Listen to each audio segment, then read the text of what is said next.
This basket is to be empty if you fall into the February trap. The sun might be shining and your fingers might be itching to sow things, but February is a liar. It's a false spring. If you sow the wrong things now, you'll only end up wasting compost, your time, and you'll have nothing to harvest come June. So today, I'm going to be telling you about the seeds that you can sow will fill this basket.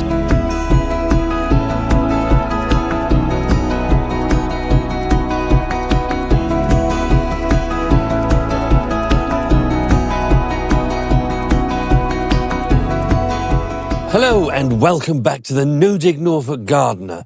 My name is Barry and we look to grow our vegetables all year round using the New Dig method.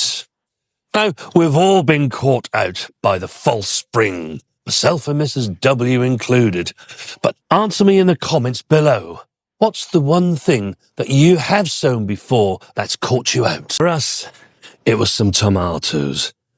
A few years back, long before we had grow lights and heat mats, we decided that we'd try and get a head start, get a jump on things, and sow our tomatoes. That didn't turn out very successfully. All we ended up with was extremely weak and long seedlings. Confess your sowing sins in the comments below. These are your best friends. These are the hungry gap fighters. We look to sow these first. These will give you food when the hungry gap starts to appear, which will be sometime in May and through into June. First up are radishes, a really quick growing crop. At this time of the year, we like to use the variety French breakfast. Next up are spring onions. Now, I saw some people recommending sowing these in January. They don't quite do so well in January. They'll do much better from a February sowing. It's one of the reasons why you sow spring onions that you want this time of the year and very early at the back end of August. Look at these here. They're just about ready for us to start picking. These were sown right at the very end of August and were transplanted here right at the very end of September, beginning of October. They've grown away nicely over the winter, staying nice and small. Now they're of a nice size, and I would say that within the month, we shall be harvesting some really nice spring onions. The ones you've just seen are guardsmen, and they're the ones that we like to overwinter. They do it very well. But at this time of the year, we look to sow our other varieties, which are Ishikura and Lilia. Next up are the lettuce.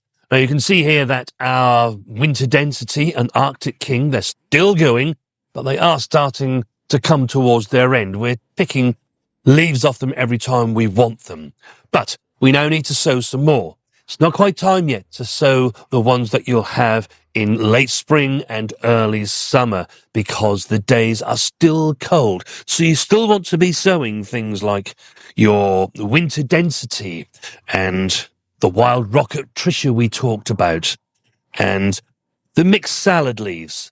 They're really good to sow at this time of the year because if it still does get really cold, you can always move that bowl from your undercover spaces back down to the house. In that way, you'll continue to have lettuce until sometime next month when you can sow your little gems and things like that. And there'll be another 8 to 12 weeks before you can harvest those. So by getting these in now, you'll still be able to have nice fresh lettuce during the spring months. Next up are turnips and our favourite Tokyo Cross. We discovered this quite a few years back now and been growing it ever since. These were sown last August, at the same time that we actually sowed those spring onions we were just talking about. They are a very welcome harvest at this time of the year. But turnips, again, are really, really quick to grow, and especially varieties like this. So if you sow some in February, you could be harvesting lovely fresh turnips like this in about 8 to 9 weeks' time. Peas for shoots. If you sow some peas now, you can be harvesting pea shoots for quite a number of weeks. Add them to your salads to help bulk them out, but also give them a lovely pea taste.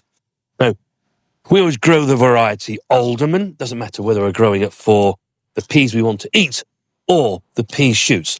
They're particularly good for pea shoots because they're an extremely vigorous variety. They keep coming back and back and back and back, and you'll get many weeks of harvest from these. All we do with these is to sow 2 or 3 into a module tray, and then we take them down to the house where once they've germinated, I can bring them out, and if I have space in the outdoor plots, I can plant them there. That's not a problem.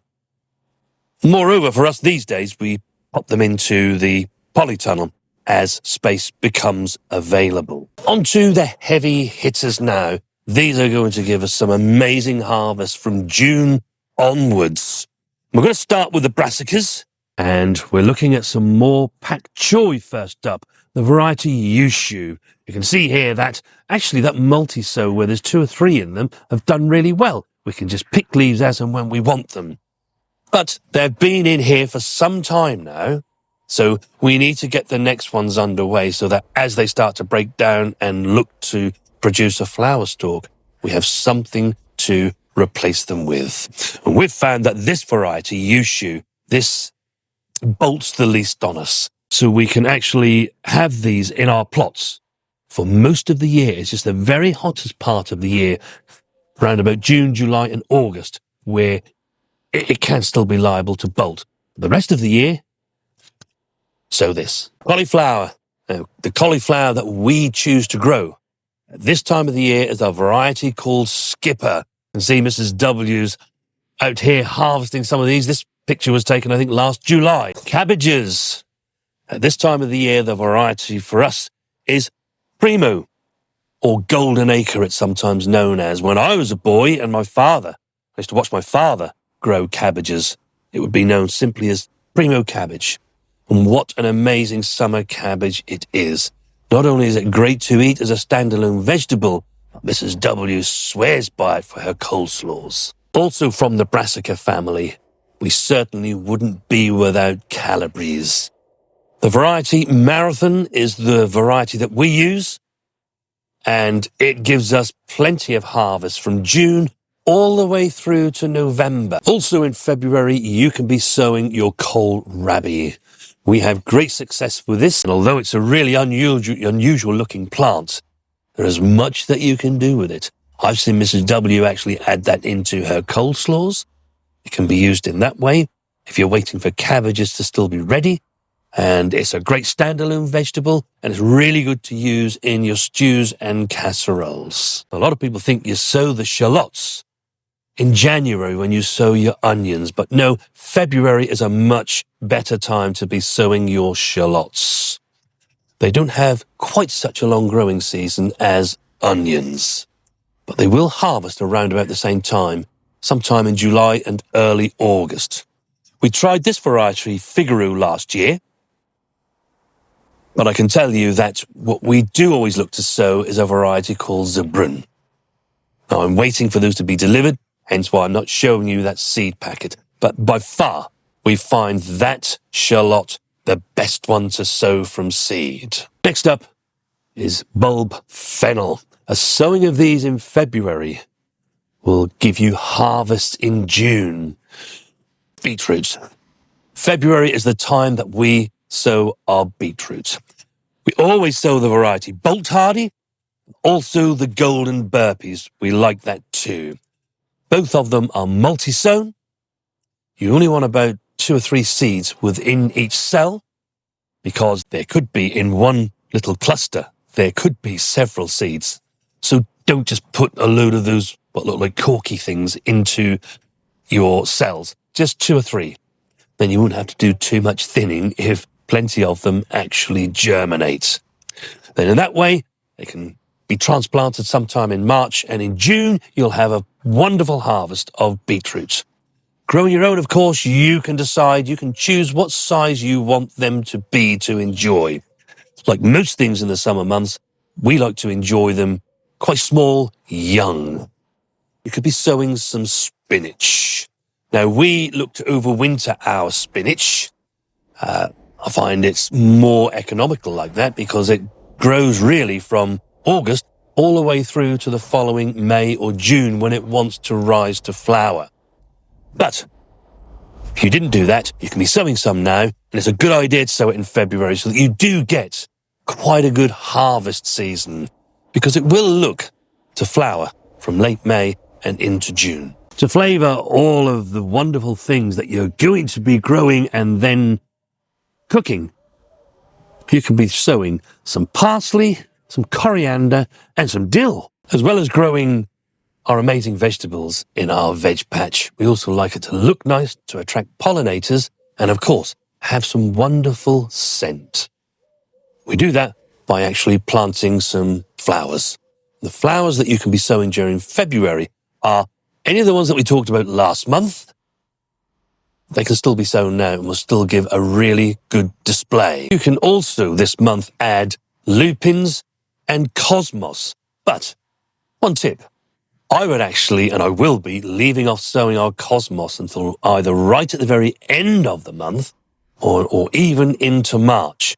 And that's because these plants can grow quite big quite quickly. February is virtually your last chance to be able to plant bare root fruit bushes into the ground. Once we do get to March, you have a very limited window, and if the weather is against you in some ways, then you might get them in at the wrong time. So if you still want to actually get yourselves some raspberries or blackcurrants or gooseberries, blackberries, anything like that, buy them now and get them in the ground during the month of February, so long as the ground is not frozen or waterlogged. If you're in the same situation as we were a few years back, whereby you don't yet have heat mats or grow lights, February is the month to be looking at sowing some of the things that we sowed last month. That's your chilies, your peppers, and your aubergines. My advice would be to sow them closer toward the end of February than at the beginning of February, because as you tip over into March,